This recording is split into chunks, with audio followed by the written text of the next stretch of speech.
Welcome, everybody, to another episode of the Perceptive Podcast here on Game Wisdom, where we examine the art and science of games.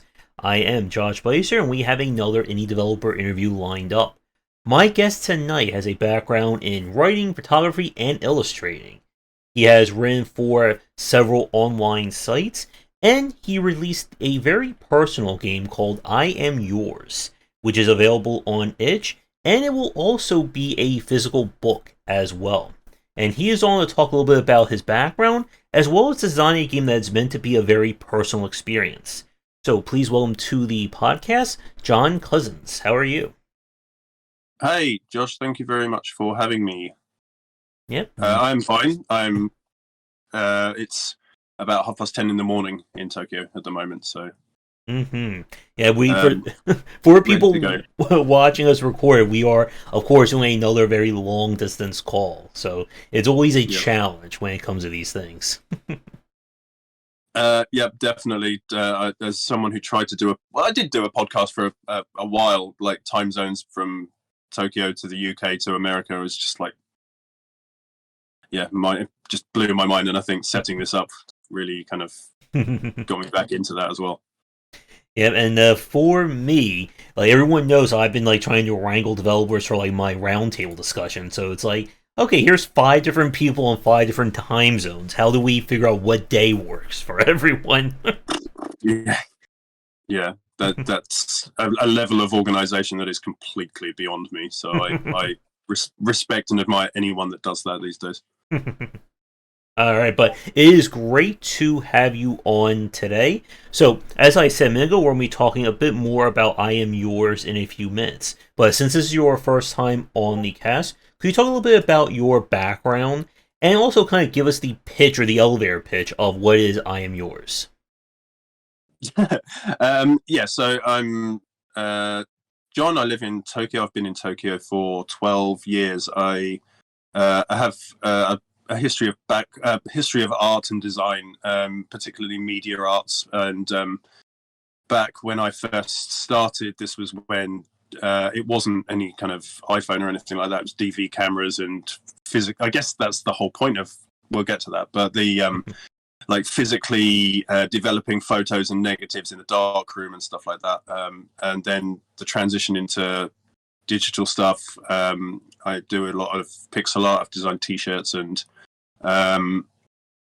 there is an exhibition in Tokyo called Famicase, and so for the last 3 years I've designed a Famicase cartridge that goes in an exhibition at the end of April. So that's an annual thing. Just general photography. Used to do filmmaking, not so much anymore. And now, since I finished writing for a British Nintendo website, I've started to write for my own stuff and develop this game. So that's a basic background to what I've done, I guess. And what is I Am Yours? I Am Yours is a kind of collection of thoughts and experiences from the last 20 or so years, but it really kind of came together after a couple of really difficult life situations. Some that, I guess that's the point, and I guess we'll get to it in more detail in a bit. But there were a lot of experiences and situations that I was going through. Some difficult but inevitable, and some just absolutely horrible, which I wouldn't wish on anyone. And I guess ultimately it was the most productive way that I could articulate what was actually happening. Some options would have been therapy, or some options would have been even medication. But I guess ultimately with COVID and stuff like that, I had the time to process what was happening, but also articulate it in a couple of different ways, which I guess we'll get onto in a bit. But as you've already said, it's quite difficult to put it out in the open, and then for someone who I don't know, because I've only just met you, it's quite difficult to realize how personal it is, because to be honest with you, the majority of my friends, one friend in particular, was like, this hurts. It hurts how personal this is, because we've known each other for like 3 or 4 years. And I was like, this this is why you've done it. And it's like, well, yeah, it is, but at the same time, it's it was important for me to try and balance it being personal, but also not be so personal that it's kind of quite difficult to deal with from a public's perspective. Because if the game, or the book, well, we'll get to the book eventually, but if the game goes out there into the public domain, which it has, I guess I have to be prepared to answer these kind of questions if someone who plays it is going to ask those questions. So yeah, it is. The bottom line is, to put something out there that is so personal is quite difficult, because you can be quite kind of protective of that.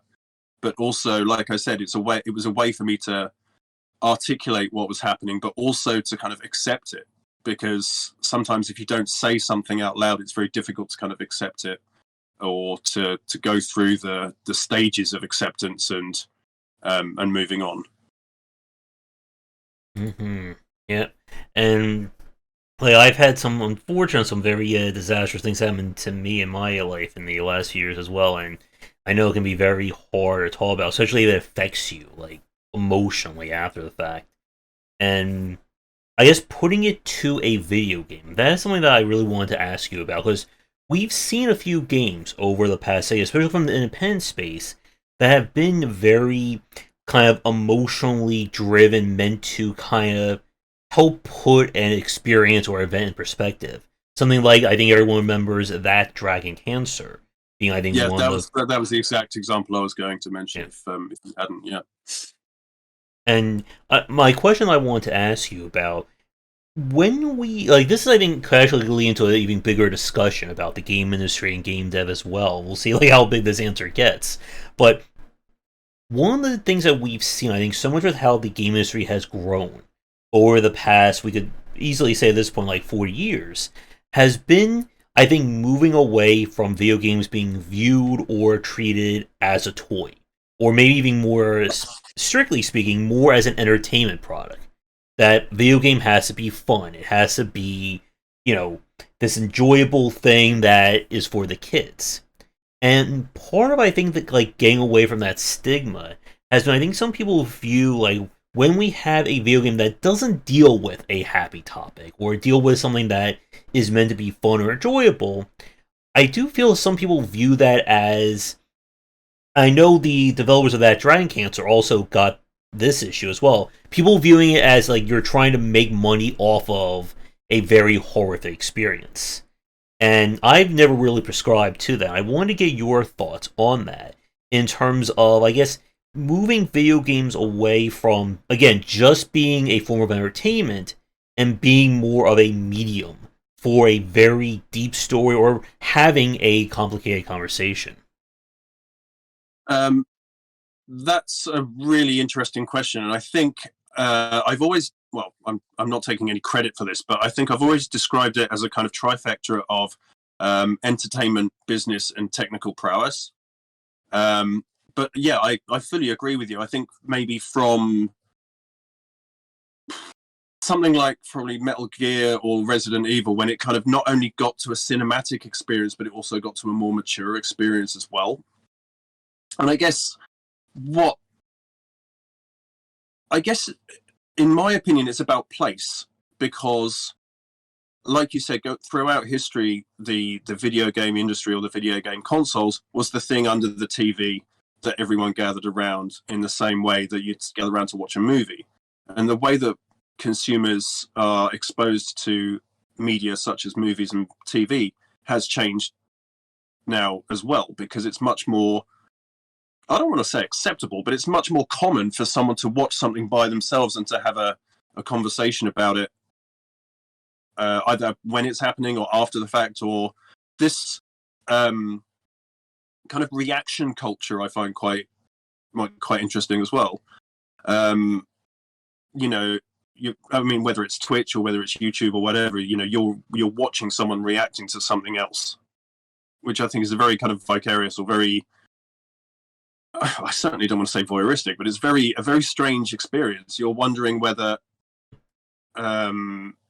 you've watched something for the first time, like The Last of Us. I think is a very good example, both thematically because it's a really dark thing, a really dark subject matter, but also the adaptation side of it from video game to TV. And I'm not comparing IMEOS to The Last of Us, but the idea that you've got a video game going into a TV and the creative decisions and the technical decisions that they've made, or taking a book and turning it into a film or something like that. I think space is very important, and I think what separates, what video games still have that stigma of being kind of a business or entertainment because of the space that they're in. And I think I've been to a couple, like I said, I'd go to Famicase, but there was also an anniversary thing for the what's it called? Tokyo Media Arts Festival, and there was a booth of The Legend of Zelda: Ocarina of Time, and there was a booth for The Last Guardian, and there was a booth for Wii Sports. So to have Wii Sports, especially considering how kind of obviously entertainment that is, and to have that in a building surrounded by other media and visual arts, to acknowledge whether it's the technical innovation, whether it's the thematic innovation, or whether it's something else. I think it really depends on where it is.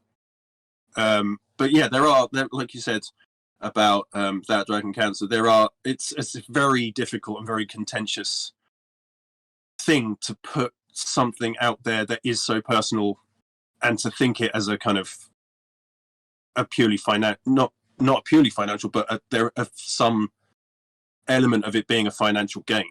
That's a very risky thing, and it's a bit more, I don't want to say accepted, but in the film industry, when you've got a dark subject matter, or you've got a biography or something like that, it's a bit more common, so it might be a bit more accepted. I don't know. I think it's a very interesting question, both how the business side of it and the artistic side of it kind of overlap, or the historical kind of opinion of video games being entertainment. So it's a very difficult question, and I guess I can only talk about my personal perspective from making I Am Yours. To be honest, I can't put words in people's mouths, or I can't kind of put together an academic critique of what's important or what's what's art and what isn't, because there are plenty of examples of video games as a traditional visual art form. But yeah, like you said, dealing with a really difficult subject matter in an interactive medium, but also with the potential for it to be financially successful, I guess, is I don't know whether it's a conscience thing, or I don't know whether it's a personal opinion thing, but it's certainly something that's difficult to pin down. Mm-hmm. And speaking of the whole kind of rise on YouTubers and Twitch stuff, when I'm done with this recording, I'm going to be actually going on YouTube and doing my nightly stream in front of people. And it is such a strange thing. I grew up in the 80s and the 90s. This was long before internet and YouTube. And it is such a very different world we live in terms of, not only just in terms of how media is being consumed, but again, how video games are being talked about. Well, I think the recent example that comes up to my mind is actually GoldenEye, because when I was 15, 16, playing GoldenEye on the N64 with 3 of my mates, in a room, shouting at each other, throwing popcorn at each other, whatever, bantering and stuff like that. Mario Kart 64 is exactly the same, I guess. And then when I found out that GoldenEye was coming out on the Switch and Xbox, I was like, yeah, great. And then I went, oh, I've got none of my old friends that I used to sit around and play with. I mean, I guess you could do voice chat and stuff like that with online multiplayer, but I think, yeah, for me, the two key words are time and space. Being in the same space, and I haven't really read much of the discourse about GoldenEye at the moment, but I'm very much a. If you've ever seen Spaced, a UK sitcom from 1999, I think. If you've ever seen that, if you haven't, I think you should look it up. It's very, very, very funny. But yeah, they're just like this whole. Goes through this whole kind of Star Wars spiel about you weren't there at the beginning. You don't know how good it was, how important it was. This is just a toy to you. You've just saved up all your pocket money and stuff. I can't kind of replicate it completely, but yeah, that's how I felt about when GoldenEye came out. I was like, yes, GoldenEye's finally coming out again. Oh, I haven't. Well, I don't want to say I don't have any friends, but with my lifestyle circumstances and two kids and stuff like that, and time zones and stuff like that, I just don't get the chance to play online. So it's something that I had to kind of accept and walk away from. But yeah, like I said, the Twitch streaming, the online gaming, the Fortnites of this world or something like that, it's quite difficult. For me as a 40-year-old, it's quite difficult to get my head around. Yep, and like for me, I think I was quite the opposite because I never really was able to like get out much due to like having the problems with my right leg. That I really didn't have too much local experiences with multiplayer or being able to meet people, and then that kind of changed when it came to Steam, when it came to like more and more online and virtual networking. So it's been, I think, like quite a turnaround, like for me personally, especially over the past 10 years, in terms of being able to like get out there more and be able to talk and interact with people. Yeah, absolutely. Like this conversation wouldn't have happened if it wasn't for social media and it wasn't for like video recording, whatever you call it, video chatting or whatever.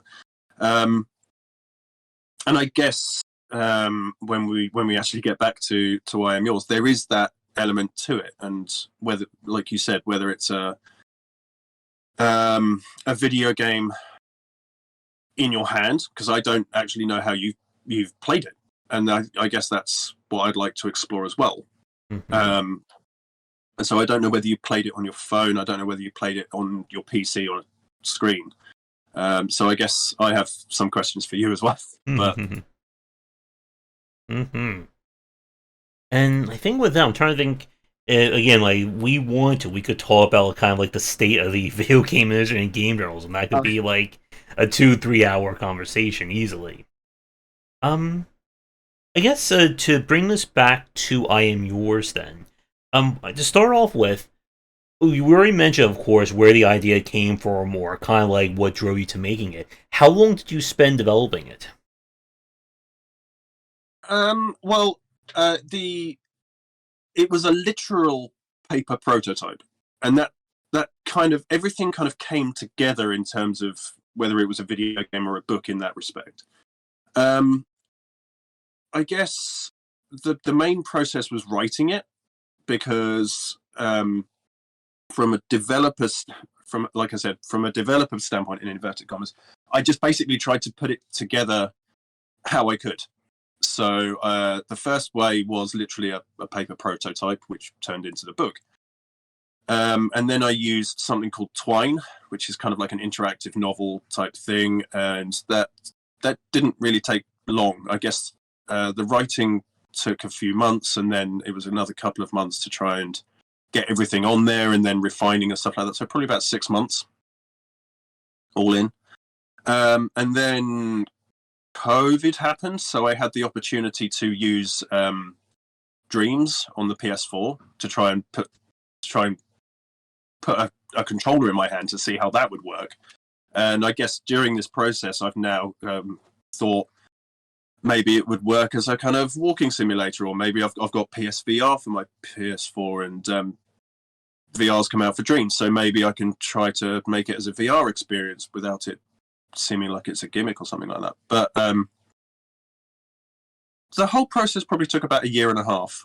And like I said, I've got jobs and kids and stuff like that. So like I said, I tried to do what I could when I could, but the writing of it just happened. It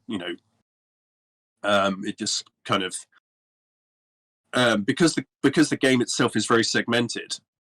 I had an object, or I had an idea for an object, and I thought, right, what does this object mean to me? What kind of personality does this object have? What kind of dialogue? What kind of vocabulary use? And I guess that was the thing that took the time. It was, but the other thing I guess that took the time was the structure of it, or more specifically the UI rather, because I thought I don't think it's a very verbose game, but it's certainly obviously an interactive novel. So I was like, I want to minimize the amount of effort it takes to navigate this room or these objects and stuff like that. So I guess the majority of the time developing it was refining it, and the only way I got to refine it was by showing it to people and going, does this work? Does this make any sense to you? And they were like, I could do with this being a bit, and I was like, oh, okay, because I guess if you create anything, it's very easy to become very protective of it. And if you, and I guess that's how playtesting comes about and stuff like that. But I felt that playtesting in terms of mechanics of like a platformer or something like that, it's like, oh, the gravity feels off, or the reaction time or something like that. But with this, because it was such a writing and narrative heavy thing, for someone to say, oh, I'm not sure about this conversation, or that would be very kind of, I'd take that quite personally. But the majority of the quote unquote development time was refining the UI, I guess, and getting everything in a state where it technically worked. Like I said, with the Twine thing, it was like, oh, this link's broken and stuff like that. It's not a complex system. It's not a complex game, but like I said, the navigation and can I make this jump from this place to this place in one go rather than three and things like that. So to answer your question, I think it took about 1.5 years to get the first version of the game out. And as you said, that you were also doing you wrote the physical book for it as well. Were you doing the book at the same time you were working on the game, or did you finish the book first and then you went to making the game version? No, like I said, it was a literal paper prototype. I always knew that it was going to be like a found object game, or at the time, obviously, it wasn't a walking simulator, but it was a very kind of visual novel type thing. And then the whole kind of backstory of like packing up the possessions that made him who or what he was, I was like, it makes perfect sense for this to be an actual physical, tangible object, because the whole kind of concept of possession and owning something, especially now talking about a video game with like itch and Steam and stuff like that, and then you've got the physical edition, and then you've got the kind of collector's edition with the art book, with the CD, with the stickers and stuff like that. So the whole idea kind of kept circling, and I guess ultimately at the end of it, it was very important for me to have the physical book, because it's a different experience to playing it as a game, and it's a different experience to playing it as a game on the TV to playing it on your phone. And I guess that was the whole point of it, is that it feels like a portable thing that you carry around with you. From going back in my memory now, I don't think any of the objects in I Am Yours are actually bigger than pocket size. And I guess that's the point. Like, you've got a wristwatch, or you've got a calendar or something like that. It's all something that you could carry on your person. And the whole idea of it being a book is that you have it in front of you. It's a tangible thing that you not only you turn the pages, but I felt if there were any questions that the reader wanted to ask, or if there was any kind of object that resonated or the reader could relate to, they could draw like a picture or draw a sketch or something like that, write questions, annotations, things like that. So it was So it was a different form of interaction. But yeah, as far as the idea for the book and the game concerned, I genuinely feel that they were completely in parallel. Mm-hmm. And talking about like kind of like setting up the UI for it, that was one thing I wanted to ask you. You asked me earlier like how I play it, and I did play it on PC through my browser. And the one thing that I did find like a little awkward was using kind of like the virtual gamepad to interact with it, as opposed to kind of just like hitting things like on like the actual screen itself. So I guess my question for you with that is, as you were coming up with the game, like what was kind of like, or did you consider, I guess, a primary platform, or did you just want to develop for like multiple different ways of interaction? Well, at the moment, I'm preparing a demo for a show in Tokyo, and I've added I've made two things. One, I've made it full screen, and the other is I've made it with gamepad support. So that kind of Game Boy looking overlay is probably won't be available for that version because it needs to be in Japanese, and I'm translating it right now.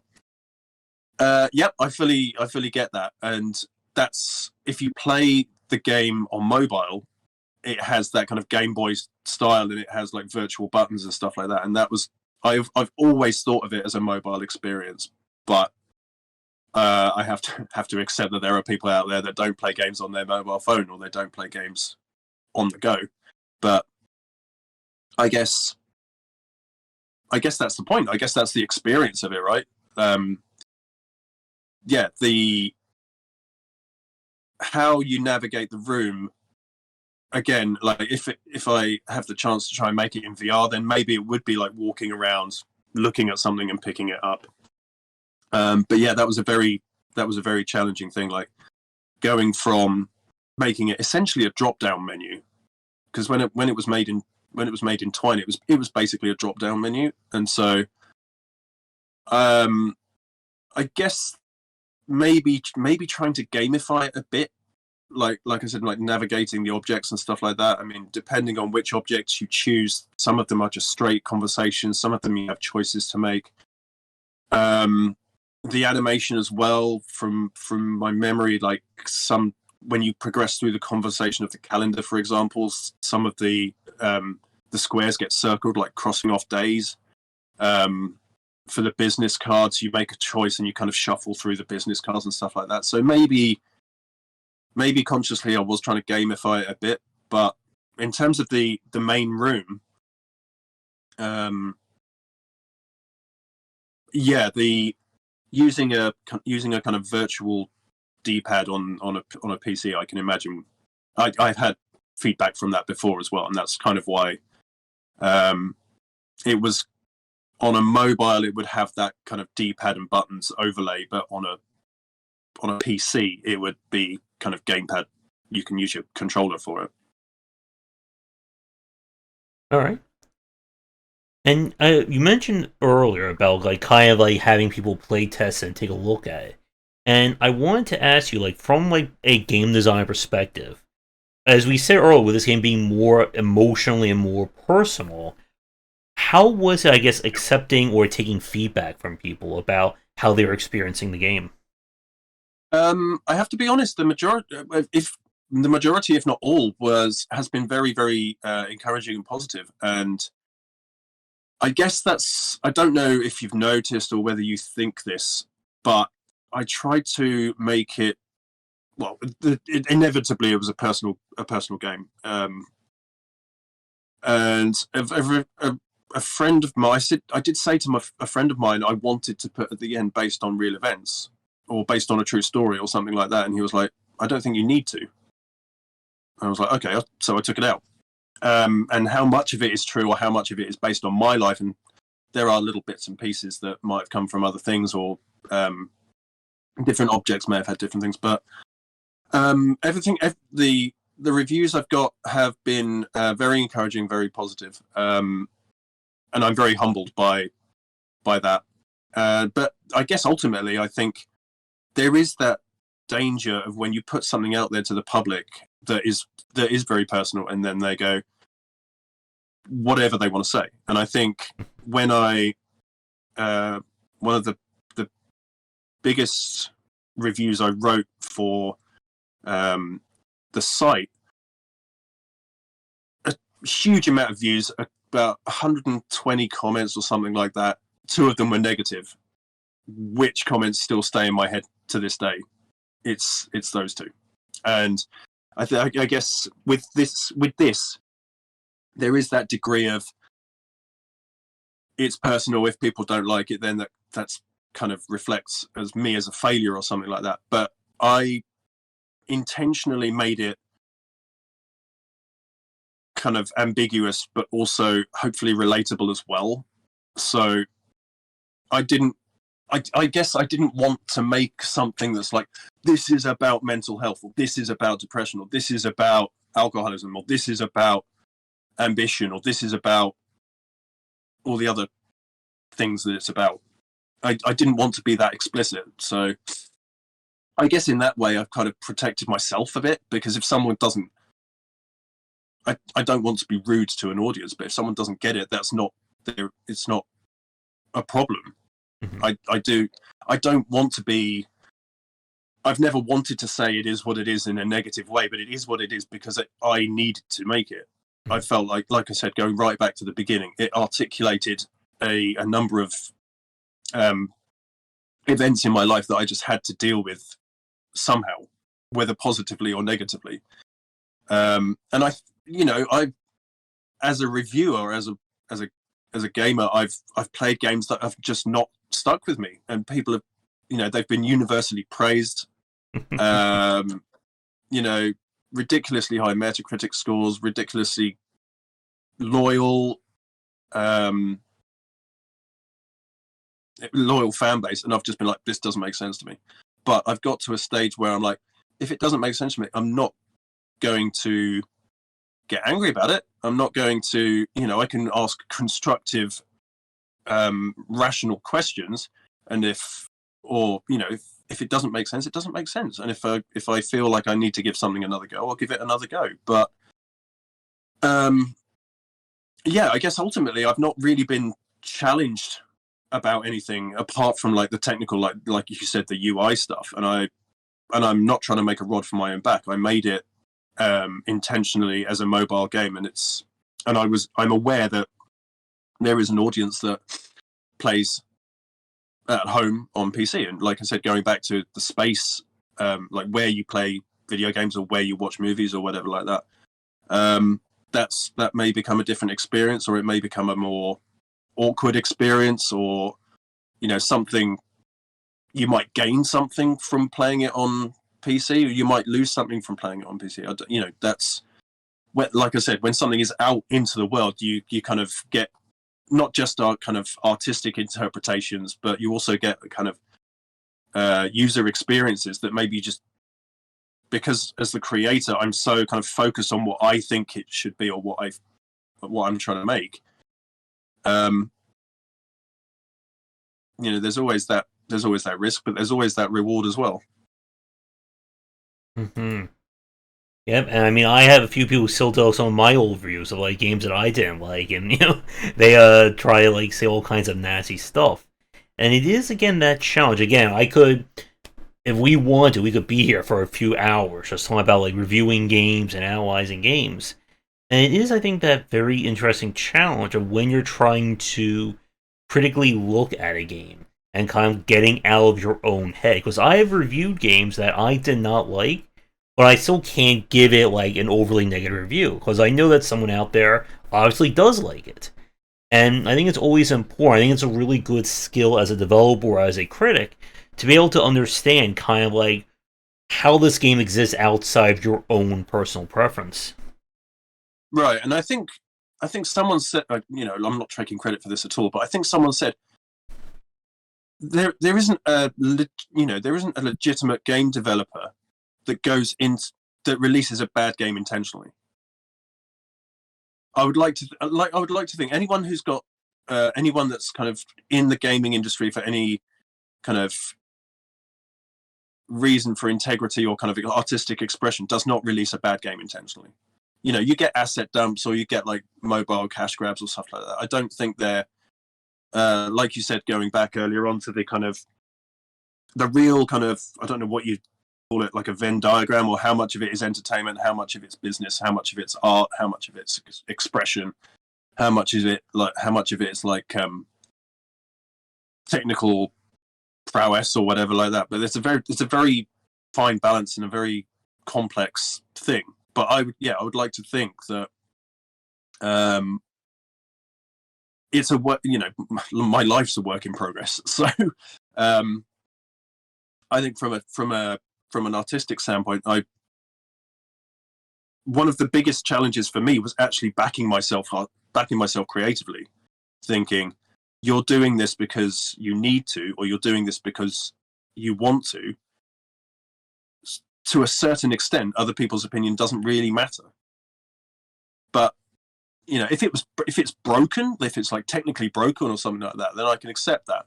Or if someone says the art style is a bit, it looks like a kid's, but I mean, there was a conscious decision why I chose that art style. But at the same time, there's a number of different things in my head about, like I said, maybe I can try and do it in VR. Maybe I can try and do it more realistically. And I guess that's why the book exists, because then you don't have to, I don't want to say you don't have to worry about it, but something like an art style becomes irrelevant. Something like a UI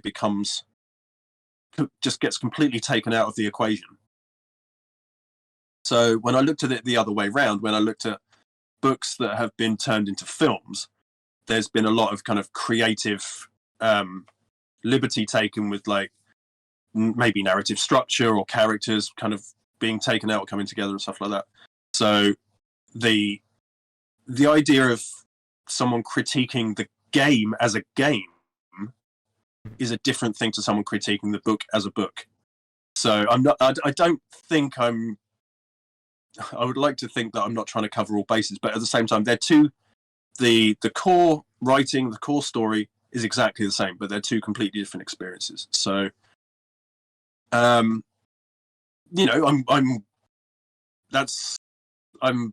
fascinated to hear other people's opinions about it, and whether it works as a game, I'm not quite sure.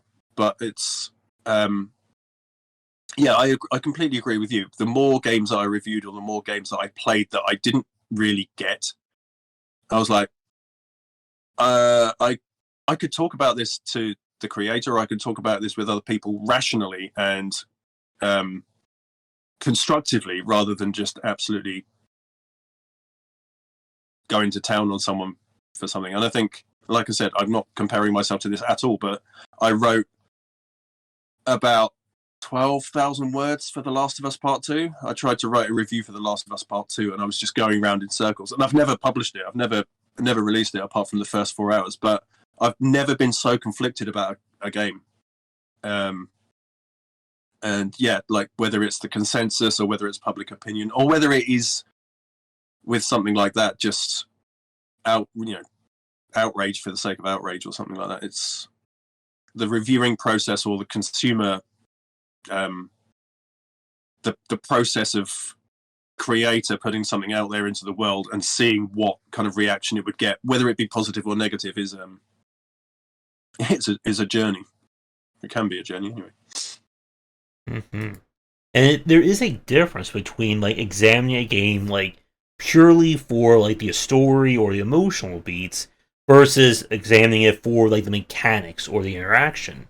Like, for myself, like, when I played God of War 2018, I know so many people who gushed over the storytelling or the voice acting, but I just did not really get into that gameplay. Like, to me, it felt like a step backwards. And it's you kind of get into that position of, where does, like, a review or an analysis like that need to go? Because, as you said, like, with something like I Am Yours, like, being designed kind of for the medium of a book and for the medium of a video game, those are two entirely different ways of interaction. Or one being, obviously, interaction, one being just reading and experiencing like that. And it does raise that question of, can something, like, work in a book form, but be utterly horrible in a video game form, or vice versa? And is it okay or fair to call out for that? Because I'm pretty sure if I was a little bit more recognized back then when I wrote my God of War review, I probably would have gotten a lot more pushback over the issues I had with that gameplay. There's a lot there. Well, I don't want to think that I'm breaking boundaries or barriers or anything like that. But like I said, there have been books that have been translated into film. There have been video games that have had. I've got an absolutely wonderful book of the Last Guardian that's got like concept art and illustrations and stuff like that. So I've got art books and things like that, and I've got novelizations and things like that. But at the same time, I just wasn't aware. I think there was actually a game called Burly Men at Sea that did something similar to what I've done. But I don't ever remember anything being almost, well, it is identical. The writing is absolutely identical. But like you said, the experience of it, and I guess the reason why is because, like I said earlier, technology can be a blessing or a curse. Because, if I was able to develop it for the Switch, or if I was able to develop it for PS5, it's like in a few years' time, that console becomes obsolete. And I guess that's the whole point of the majority of the themes in I Am Yours, is the idea that things become obsolete, things are looking for their purpose, or things are trying to justify their existence, or they're trying to survive. But I feel I understand what you're saying. I feel very different about looking at the books on my shelf than I do about looking at the DVDs and CDs on my shelf. And I guess that absence of technology, whether it, like I said, it really hinges on the writing. And maybe I would be a bit more sensitive if someone gave it a really bad review for the writing. But like I said earlier on, I didn't want to say it is what it is as a kind of cop out. I think even making a simple looking game as I Am Yours is, I still went over the art style. I still went over the UI many times in my head, and it really opened my eyes as to how much refinement, or how much you kind of have a meeting about a meeting, or a meeting, how much you kind of go deeper and deeper as to the kind of minute decisions that get made. And this is, like I said, this is a really, really simple game. And yeah, the idea of it as an experience, it doesn't, I have to be honest with you, it doesn't work as an ebook at all. Like, I do not, I've made it as an ebook and I don't like it at all. That to me completely defies the point. Because the reason why it's a book is because you've got that physical, tangible experience of turning the pages. And the reason why it's a video game is that it adds certain elements to it, like music or an art style. And you've got something physical in your hand, like a control pad.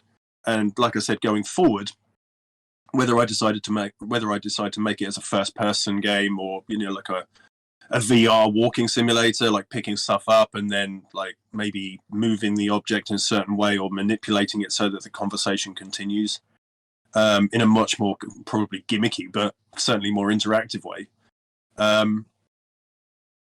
That's a possibility, but yeah, I think I've run out of steam with that. I don't. I'm fully aware, and I kind of embrace the fact that there is some crossover, and I don't want to isolate anyone, but the gaming community or games players is a different demographic to people that read books more as a habit or more of a kind of pastime. Mm-hmm. And we could also certainly say that the market for what people are consuming of video games has really changed over the past decade. With, again, like, I've covered so many independent games, and there is such a wide spectrum of what people are putting out in this space. And honestly, for you being on itch, you've probably been exposed to even more than I have, in terms of just how many like tiny projects, or even like mid to large projects, can appear and just do something that you really wouldn't see from like any major studio, or be like in like a GameStop or anything like that. Well, I guess I'm really glad you set that up for me, because the art style, or the font particularly, is from a virtual console, a virtual game console that doesn't fit. Well, it actually, ironically, and that's the point. It does. Some people have their own bespoke games consoles that can play these games, but the program itself is called Pico 8, which was developed by a New Zealand guy who lives in Tokyo. I've visited his cafe a couple of times. And the ultimate ambition would have been to make it solely in Pico 8, but my technical knowledge is not good enough. But if you go on itch and you play any Pico 8 games, they have a distinct limitation and they have a distinct art style, and it is like this little micro community of super talented people. Like there's a guy called Johan, I think, who's made something called Pico CAD. So it's like computer-aided design, all within the limitations of this program, and it's mind-blowing to me. So, yeah, I guess it can become a little bit of an echo chamber, but at the same time, just seeing how organic and how kind of communicative that community is, with like making little projects or making little works in progress, little mechanical demos or stuff like that, I think really opens it up to a different audience. Because I remember, obviously, before the days of the internet, it was either you get a magazine to find out what the latest big games are coming out. Then it went to Xbox and like the eShop and PlayStation Store and stuff like that. And now you can, like something like Playdate, or like I said, Pico 8 as well. You can go down these super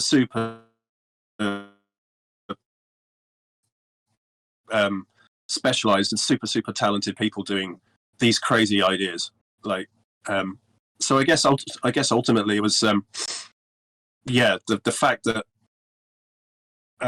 it is on itch, and I used what I used, and that's based on my technical knowledge. But yeah, the elevator pitch for I Am Yours, but also after going to a couple of games events and going into video game stores and seeing what the big kind of trends are, because it's really weird to think that video games, or certain video game genres, or certain video game player demographic kind of swells and goes up and down, and this is the next big thing that everyone needs to play. And if it's a kind of single player 5-hour game, people finish it and then move on to the next thing. Or if it's more of a, like you said earlier on about the online gaming thing, whether it's a more kind of online continual organic seasonal thing. Like now there are certain games that have seasons, like football has seasons or something like that. Like this whole kind of continual user, this continual thing to keep a user base engaged is really strange. But as far as I Am Yours is concerned, it's just a little thing that you read. Hopefully you think about, something might happen in your life, and then you think, oh, now that makes a bit more sense. Like, it was interesting you mentioned God of War, because nothing has changed my opinion about any kind of media more than becoming a parent. Nothing. So, yeah, I guess, I'm not expecting to see I Am Yours in a GameStop or anything like that. But at the same time, the fact that I had the technological opportunity to even do it, notwithstanding to even put it out there into the world, into this big thing that we consume all our media through. To have that as an opportunity was as important as anything. Mm-hmm. Yep. And again, like I think with the rise of itch, having giving developers that opportunity to get these games out there has been a very positive experience. Do you see yourself bringing I Am Yours to Steam or to any other platforms? Obviously, again, it's on mobile as well.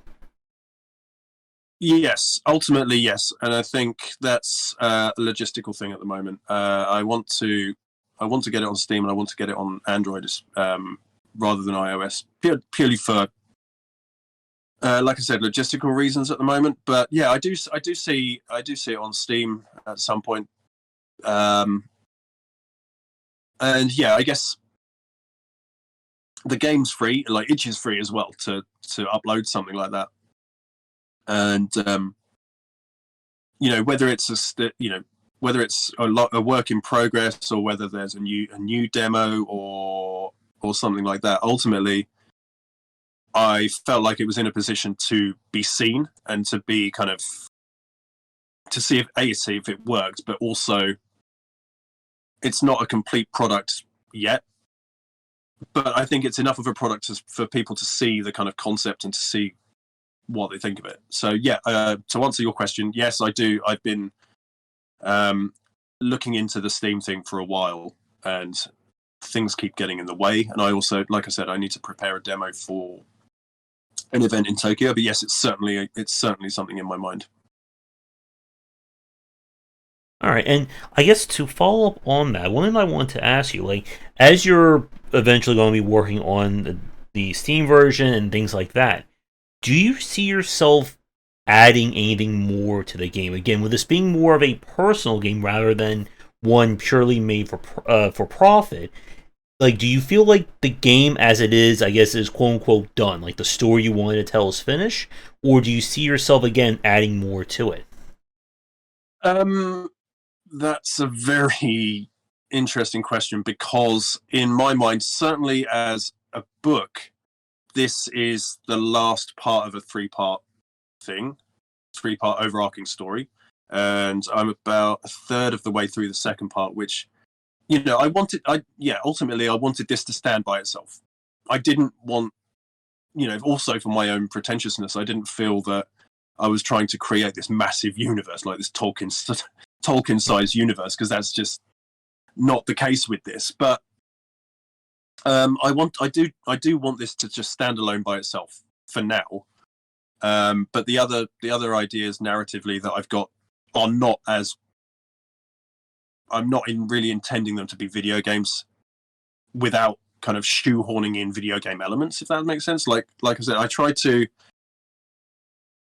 make a thing on Dreams that was about the kind of prequel thing, and it was like a cinematic walking simulator, and like looking around and trying to find clues and going deeper and walking around things like vignettes and stuff like that. So it was very much more of a kind of What Remains of Edith Finch type thing. But yeah, as far as I'm concerned, I don't want to keep adding objects with different stories. I think because that's like you said earlier on about the process.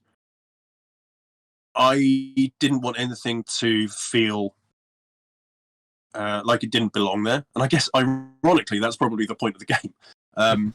But I'm a big fan of Fumito Ueda, and I've read a couple of books about the idea of subtraction, about if it's unless it's absolutely necessary, it doesn't make the cut. But yeah, as far as I'm concerned, I Am Yours is able to stand on its own as its own individual thing, and so if I've got a couple of things lined up. If interest kind of gets momentum and stuff like that, then I can turn it into a proper product that can be released on Steam and Android and go from there. But yeah, as far as I'm concerned at the moment, it's its own thing, and it as far as the writing's concerned, it's done. All right.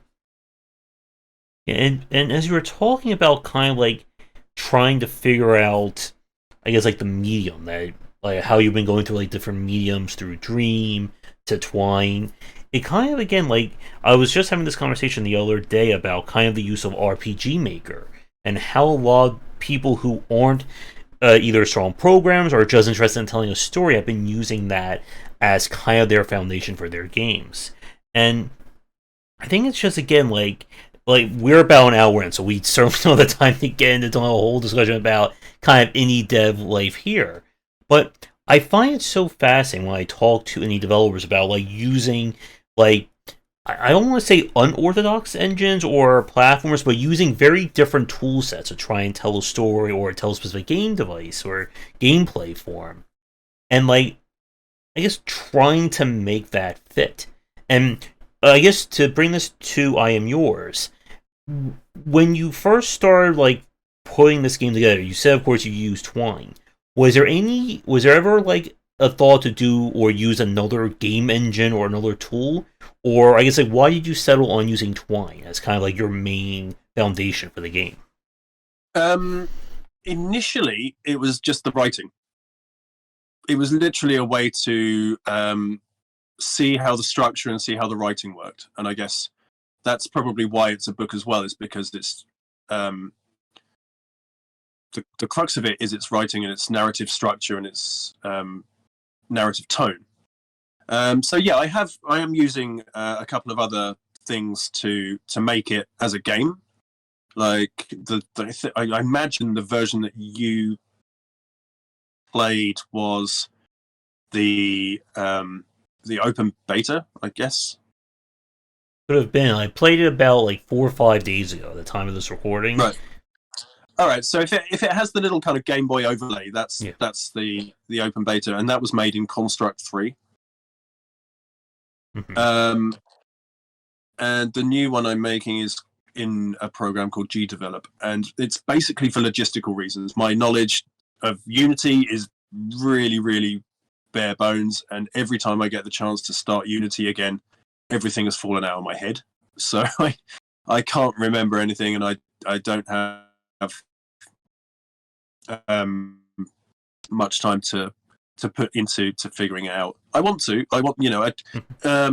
comment earlier on about where I don't like I said earlier on, I don't feel like a game developer at all. It feels like massive imposter syndrome, and how people play this, it's interesting because maybe they don't know.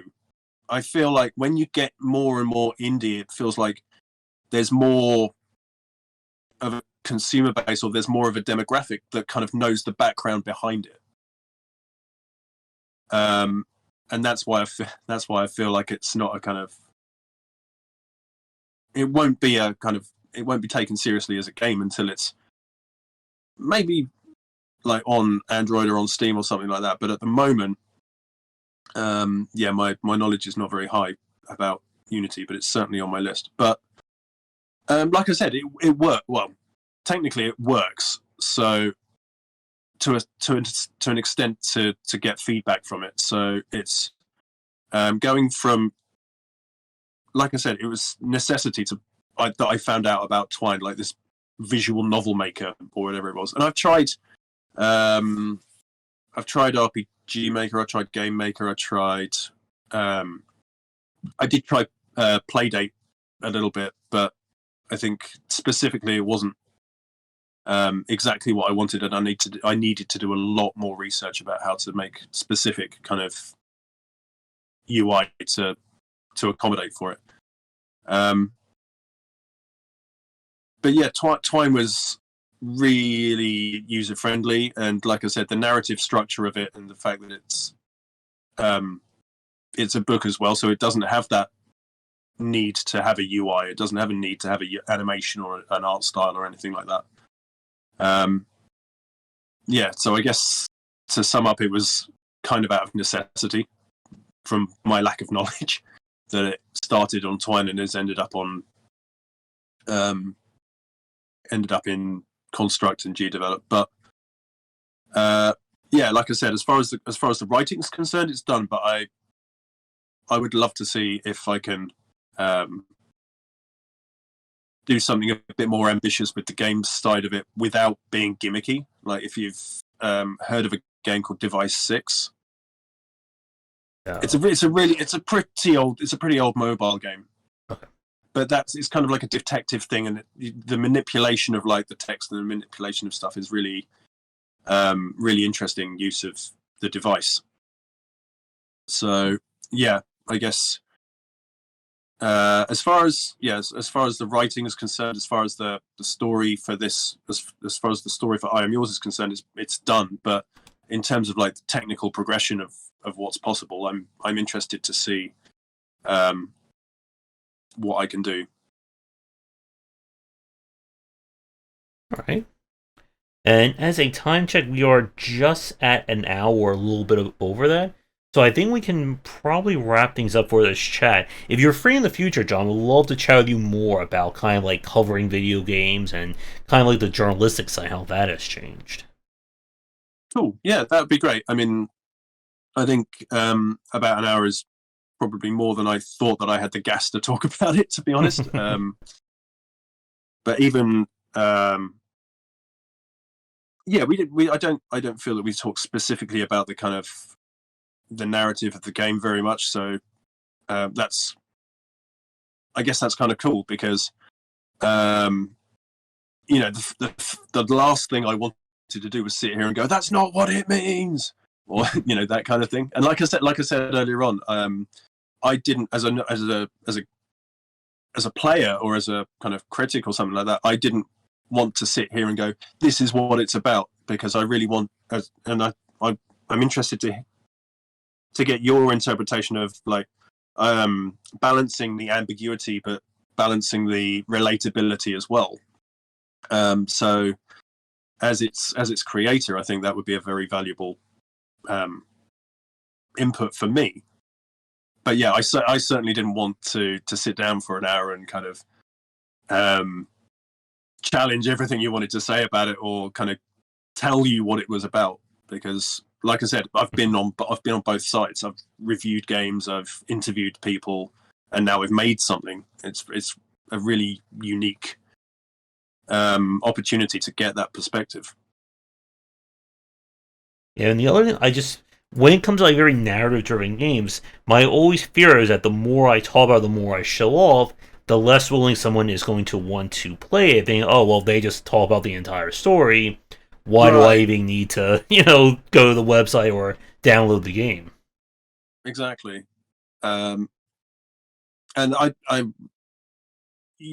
from an influence perspective, something, whether it's a book or a movie or anything like that. Even the other day, one of my favorite movies, I watched a YouTube video. It's like, oh, that makes sense. I didn't think of that to start with, but and I think that's why it's structured, and I think that's why it's so ambiguous. Is that I don't want to sound pretentious, but it's almost like a mystery or a detective story. It's not very explicit with what's happening, or you could think,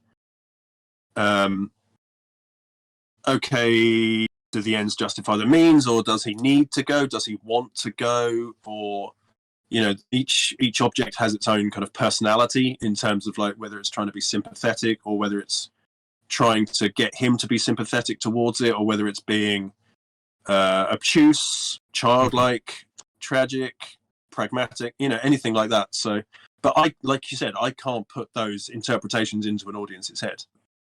That's not for me to do. Whether it's the object itself or whether it's the conversation, I wanted to balance the ambiguity with something that's relatable. And having friends in the industry, in the gaming industry, it's like, oh, I've met people like that, or I understand some of what's been said in this particular object, and I'm not going to name names. I'm not going to say what the object is, but everything in the game was written for a reason, and whether it's based on something really specific and really sudden and really tragic, or whether it was a kind of long game or something that happened a long time ago, everything is in there for a reason. And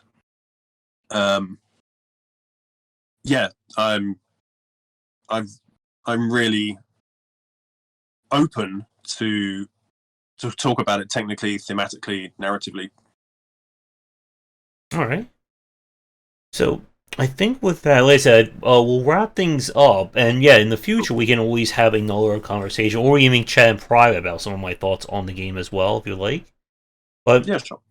I think this was a very interesting one. Like, as I kind of like said, like, for people who watch it, I'm more of a mechanic kind of person. I don't usually delve too much into storytelling. But it's always interesting to talk about the narrative and kind of the emotional beats that can come from a developer into a game like this. Yeah, from my perspective, I love story-driven games. But yeah, pacing, like I said earlier on about The Last of Us Part 2, pacing is a very, very difficult thing to get right. And as I said earlier on about Ueda's concept of subtraction, initially if it was going to be more of a game type game, then it would have probably ended up something more like Papers, Please, which it would have been like, oh, you go through all these objects and these objects have to argue their case and you choose whether to keep them or to throw them out.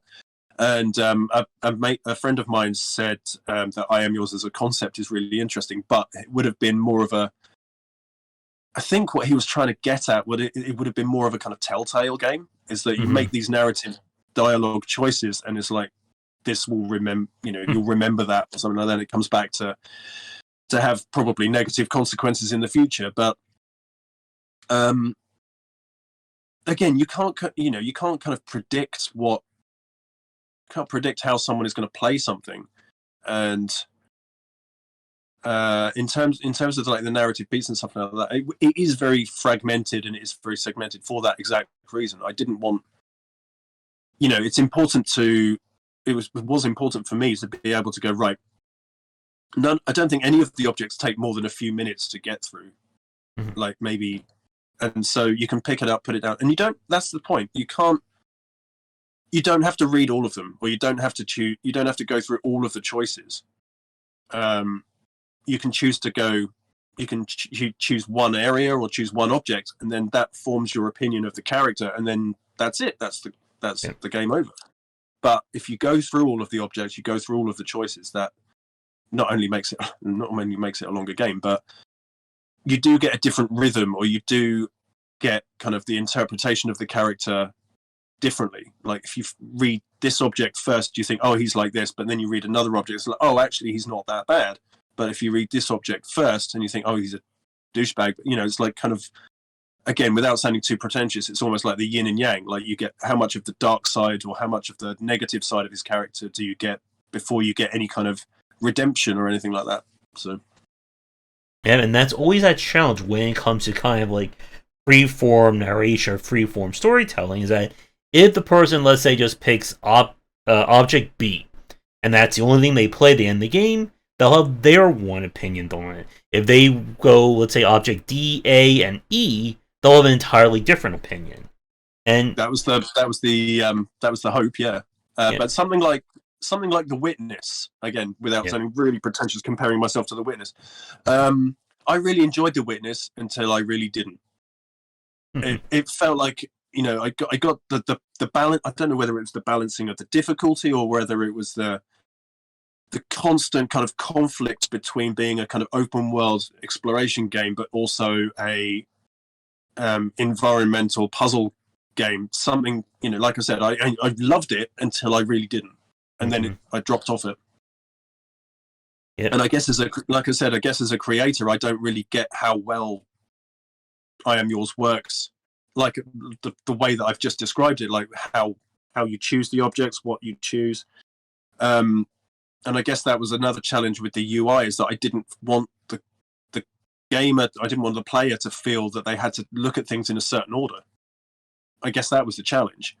I mean, if you want to get really technical or really kind of pretentious about it, if you look at how a Western person would read a book from left to right, or if you look at how you would look at something on a TV screen going kind of clockwise or something like that, and I think that's kind of getting into almost even the psychology of it. But the placement of the objects and some of the, like, you have to open the doors of the wardrobe, you have to go through the desk to open the desk drawer, you have to open the box to get to the camera, things like that.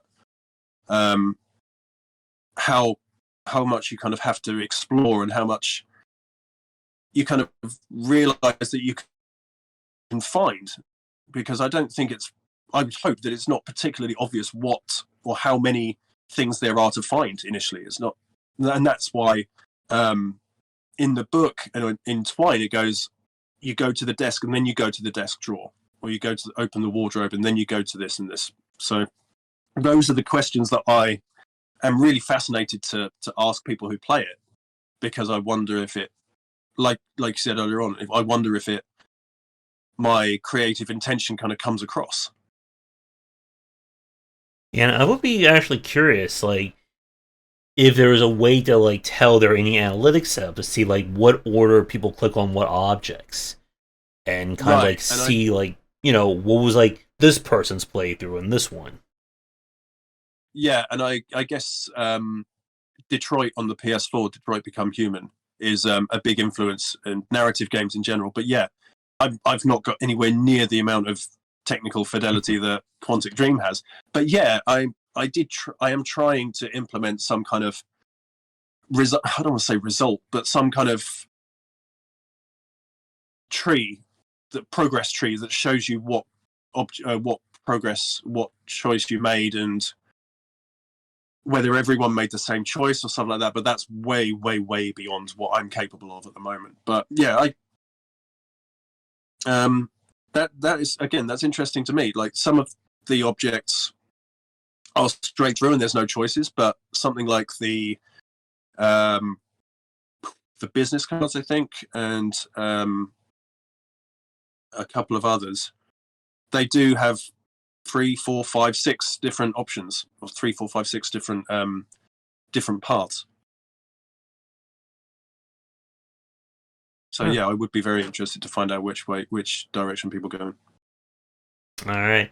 I also had that same issue with The Witness as well. With some of those puzzle games, it just feels like I enjoy until I hit that one big wall, and then I just lose any and all motivation to keep playing. I think it's especially with not only narrative games but also puzzle games as well. That balance of wanting to keep going, feeling like you can figure it out, but also being challenged. There's a great game called Gorogoa, which I've met the developer, and he spent 7 years making that game, and he's I don't know, I'm not going to say he's like me, but I think from my perspective narratively, and maybe from his perspective in terms of like visual or environmental puzzle or in storytelling, you almost become desensitized to it. You can't make a rational, creative, productive decision because you're too invested in it. And I guess that's why I'm really interested to hear anything that anyone says about I Am Yours narratively or in terms of its UI. And I guess Jay was the same about Gorogoa, is that it's so layered and so complex, and you can't have the same perspective as someone that's playing it for the first time. Yeah. But something like, because Gorogoa is so kind of ambiguous in its direction, it's really difficult to portray. It's really difficult to kind of balance that idea of being led to the place where you have to explore and trial and error and stuff like that. So yeah, it's mad. It's insane. And you have to have a lot of faith in yourself and a lot of faith in your decision making. Yeah, and that's like another like interesting point that I only had time to get into tonight about, like, that difference between playing a game for the first time and then going back to it, and how different story and gameplay beats can feel very differently to the player. Yeah, I mean, the first thing I wanted to do when I finished Gorogoa was pick it up and play it again, based on the fact that I wasn't being a complete idiot spending half an hour on something I completely missed, because a lot of it is kind of observational, and a lot of it is kind of like environmental awareness. And I guess that's part of the fun, that's part of the challenge, but it's also like, it's funny you mentioned God of War, because there were a couple of instances in that game where I tried to kind of kill an enemy, or I tried to do something in a particular way. And I was just like, look, I know how to do this, I just can't, something doesn't quite match up, or I'm not quite in the right spot or something like that. And I absolutely love God of War. But there are some things in that game where I was just like, look, you know that I can do this, you just won't let me. which is a really kind of infantile way of putting it. It's like, I can't do this. But I guess going back to the Pico 8 thing, and because the biggest advocate of Pico 8 I think was Celeste. And part of the challenge of Celeste, and that's what I love about Celeste, is that you can change the difficulty of it. But it kind of all folds into each other. Is that the struggle to get up the mountain is the main character's struggle within themselves, and the fact that it's a kind of Twitch, really kind of reaction-based, super difficult platformer, kind of really mirrors that really nicely. But yeah, from a creator's perspective and from a player's perspective, there's a lot of mutual faith that has to be put in either in the person that's playing or in yourself. And that really goes back to, as you were talking about, with pacing, making sure that the game is set up so that the player can really get into the game, but without letting them get too far off the beaten path, that they become completely confused or lost as to what's going on. Yeah, and I think something like Inside really walks that line. I didn't think Inside was particularly difficult, but that whole kind of Limbo, I guess, as well, that whole kind of trial and death gameplay mechanic, or that gameplay loop, toes a very, very fine line between challenge, frustration, and satisfaction. Oh yes.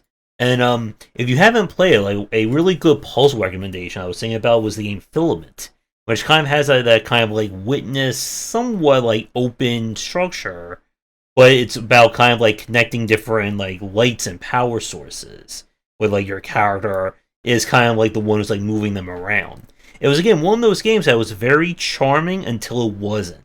And then I hit that wall, and I was just I have no idea how I am solving this. I can't play this game anymore. Right. Yeah. And I think that's, maybe it's because of lifestyle circumstances and stuff like that, but there have been many games that I really, really enjoyed. Got to a stage, whether it was navigation or whether it was difficulty or whether it was repetition or something like that. It's like, no, I'm done. I'm fine. I enjoyed it for the amount of time I enjoyed it. I didn't want to get frustrated with it and have a negative feeling about it, so I just walked away from it. The Witness was one of those, and there have been others that I won't name. But yeah, it's such a difficult thing to do, is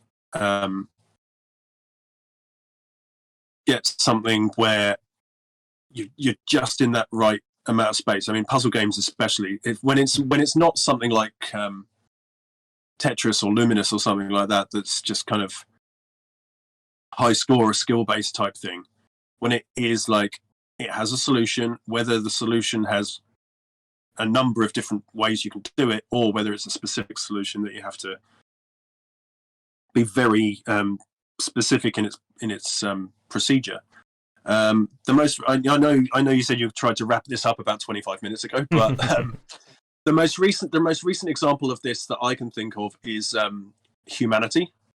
There was a demo for a game called Humanity, and one of the puzzles in there was that you had to put all the blocks in place before you press the power switch down, and the group of people progressed. And I thought that was absolutely brilliant in the way that it's right, I can see why this won't work, and I can make this process a linear process to the point where I'm improving every single time I try to do this, to the point where it works, and it was finished. But it wasn't frustrating. It was I know what mistakes I'm making, and I think that's a really difficult balance to get. That, how, I don't want to say how obtuse, but how kind of oblique something is before it's just it's over there. Or it's why someone a game developer just standing next to the person playing it. And I always hated it when I play tested games or when I tried out demos at events. It's just I can feel the developer looking at me going, "You are a moron. It's over there. Why can't you do this? You're embarrassing me." Sorry, Ari. So yeah, it's a very difficult balance. summary. That's all right. All right, but I think with that, we can certainly wrap things. We kind of went over time, but that is certainly all right. These conversations always seem to run longer than what we originally assumed. But like I said a few minutes ago, John, if you are free in the future, it'll be great to have you back on the chat. Yeah, I'd love to talk to you again. Maybe more specifically about the game, or like you said, if you want to shoot the shit about game dev stuff in general. I have to be honest, being in my situation with kids and with jobs and the nature of my job, I don't really get the chance to talk about this industry stuff very often at all. So I for one have really enjoyed it. Thank you very much for having me on and listening to my my story. Not at all. And I guess to wrap things up, as you said earlier, you're working on like a more updated version for I Am Yours. Do you have anything else like you're thinking in the back of your mind as like another game project after you're finished with this one? Yes, and it couldn't be more different to this. Yeah, I really want to. I really want to make a kind of twin stick racer shooter. So it's a combination of Star Fox, F-Zero, a little bit of kind of dystopia in there, with a very kind of I don't want to say epic story, but certainly I have influences in my mind of what I want the story to be like. But yeah, I have a twin stick racing shooting kind of Star Fox F-Zero type thing in my head at the moment. Which I know sounds equally as bonkers as everything else I've talked about today. Well, you're talking to someone who just plays all the indie games, so everything is is in my wheelhouse these days. Awesome. Well, I guess recently there's a Aero GPX, I want to say, and then there's a game that I kickstarted called Whisker Squadron, which one of them is an F-Zero love letter, the other one's a Star Fox love letter. I was just like, I just want a new F-Zero and a new Star Fox, and then I was like, well, you really like these other things as well. Try to put them all together. So yeah, it's equally as crazy as everything else I'm doing. But I'd love to get that going properly. All right. Best of luck with that. So, to wrap things up for our chat, I guess first thing is, do you have any social media links, websites, anything you like to mention here? I'll include them in the show notes down below. Sure. Yeah, the game. Whenever anything comes into my head about like just a little tidbit about the thought process or like the narrative of it, that Twitter handle is I Am Yours Game, all one word, no underscores or anything. And anything that I feel I want to say through social media is through Eigotaku, Eigotaku on Twitter. And my website that has some of my reviews is eigotaku.com. But reviews have very much been by the wayside at the minute because of the game and because of life. So yeah, certainly it's always there, which is always very comforting for me to know that I've got this to do. All right. And you have anything you'd like to say to the people who enjoy the game, the play testers, or just to the audience to take us out with? I'm always interested in listening to people about what they think of it, whether it's narratively, thematically, or even technically. So I feel very lucky and very privileged to have the opportunity to not only put my work out there, but also to communicate constructively with anyone that's that plays it and has kind of a similar experience playing it as I did making it. And like I said earlier on, it was a very kind of productive, cathartic experience to write it and to put it together to help me get through some difficult things. But also, believe it or not, I'm quite a introverted person. So for me to be able to put something out there that isn't, I would like to think it's not very in your face, really helped me. But hopefully, if it's in any way helpful to anyone else, then that's helps me even more. Mm-hmm. And it's a great sentiment to end on. So, John, thank you again for coming on. Best of luck with the rest of I Am Yours. And if you do get around to your Star Fox F-Zero game, let me know. I'll be happy to check that one out.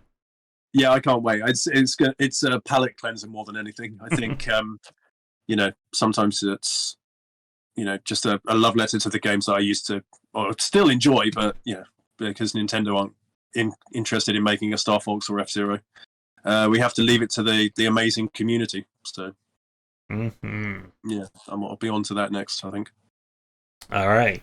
So, with that said, everyone, thank you for tuning in. If you are new, do the liking, bell ringing, subscribing, the YouTube stuff people always tell you. You can find links to my stuff up there and down below. Be sure to visit our Discord and Patreon. If you are a developer working on a game and you'd like me to take a look at it, or you're interested in coming on to talk shop or some other aspect of game dev, please reach out. I'm always looking for guests. John, again, thank you so much for hanging out with me my Sunday evening, your Monday afternoon. And yet, when you are free to talk again, definitely reach out and we can set something up. Thanks a lot, Josh. Seriously, it's been an absolute pleasure talking to you. Thank you so much for listening. Hopefully it made a little bit of sense. But no, it's been amazing. Thank you so much for having me on. Yep, no problem. So, everyone, thank you so much for tuning in. Again, come back for daily discussions on game design here and on Game Wisdom, where you examine the art and science of games. Until our next chat, have a great night.